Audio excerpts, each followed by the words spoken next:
કાકા હા ઇન્સ્ટા પર લોકોએ જે રીલ્સ બનાવી છે, અમુક મોટિવેશનલ સ્પીકરને તો હું પર્સનલી ઓળખું છું, સતત એસી રૂમમાં બેસીને ઝાડ વાવવાની સલાહ આપી છે. હવે કોન્ટ્રાસ્ટ તો બહુ જોવા મળેલા, હસી કાઢવાનું. જિંદગી કા કોઈ ભરોસા નહીં એવું કહીને આખા વર્ષનું અથાણું નહીં બનાવતા. મારો એક તો ભાઈબંધ હા સમોસા સાથે આવેલી ચટણીનું પેકેટ હા દોરીથી ખોલવાની જગ્યાએ એનો ખૂણો દાંતથી ખોલ્યો હા અને મને એવું સમજાવતો હતો કે તારે શેર બજારથી દૂર રહેવાનું, કેમ કે તારામાં ધીરજ નથી.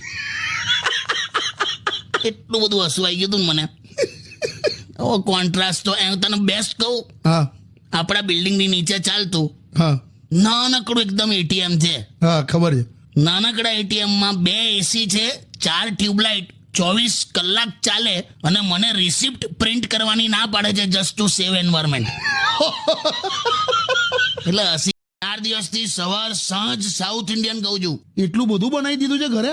એવું નહીં લા, આમાં હું થયું 4 દિવસ પહેલા હા ઇડલી સંભાર બનાવેલા, હા પછી ઇડલી પતી ગઈ, સંભાર વધ્યો.